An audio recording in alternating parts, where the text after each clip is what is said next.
Taigi, situacija kaip ir ne visai eilinė, bet turim motinėlę, kuri gyvena šitoje šeimoje.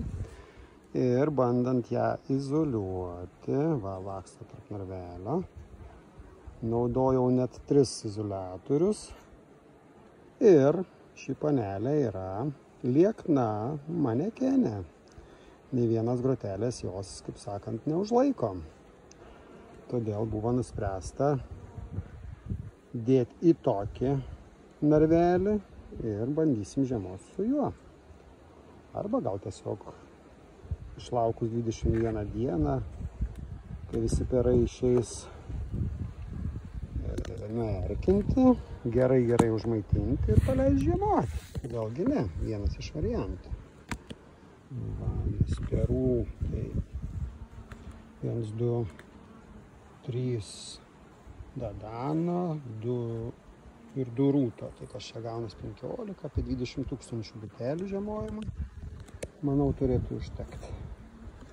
Jeigu tik pavyks pamėginus užtraukti, nes pripikevę, tai nerealiai. Bičių pilkų mažų dar pilna reikia. Viena net nesimato.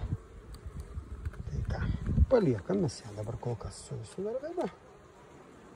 Čia iš galo išklijavom su skočiu, taip vadiname pilka izoliacija. Žiūrėsim, kas bus. Aišku, patikrisim už savaitės, ar maitina, ar prižiūri. Va, paliekam didesnį šiek tiek tarpą. Ir stebėsim, kas toliau.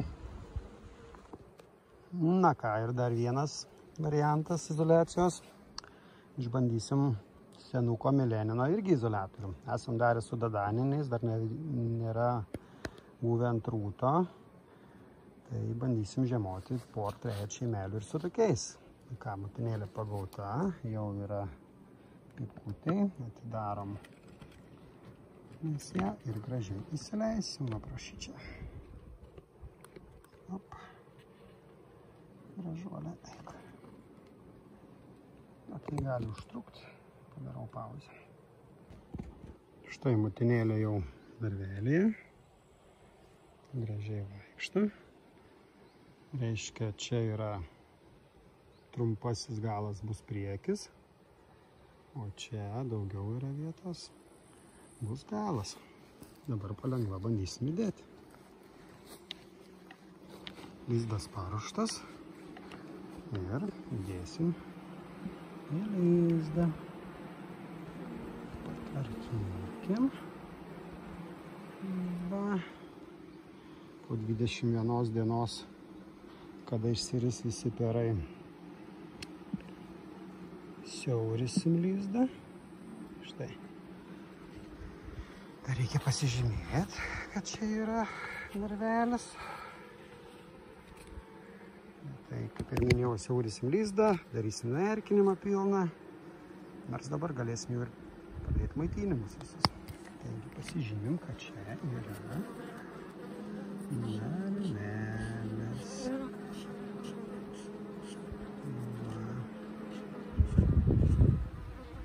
Matot, viskas gerai. Bitės ramios, dirbu be pirštinių, be aprangos, realiai tik su akių apsauga. Eksperimentuojam toliau. Na ir dar vienas tipas izoliatorių išbandomas. Čia yra iš 2 pusių, kitaip tariant, 1 korio rūto dydžio izoliatorius. Va, sudėta viskas. Ir bandysim žiemoti. Aišku, vidinis tarpas gal kiek didokas, apie 16-15 mm gaunasi. Bet eksperimento dėliai pamėginsim, į vidų įleisim motinėlę ir statysim į lizdą. Pradžiai, kaip ir visada, tikslas padaryti be perų visą šeimą, nusiarkinti, užsimaitinti, tada jau gerai suspausti ir peržiemoti. Bandom, eksperimentuojam toliau. Na štai motinėlė jau izoliatoriuje ir mes jį gražiai nešam padėti. Matote, štai laksto gražuolė. Paruoštas lizdas ir įdedam. Ir aišku, reikia šiek tiek susiaurinti.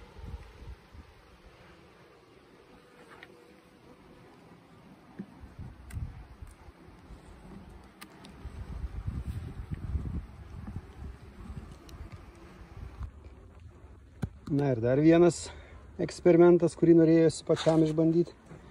Tai pagrindinės šitos didžiosios šeimos, kaip matot, 2 korpusai rūto.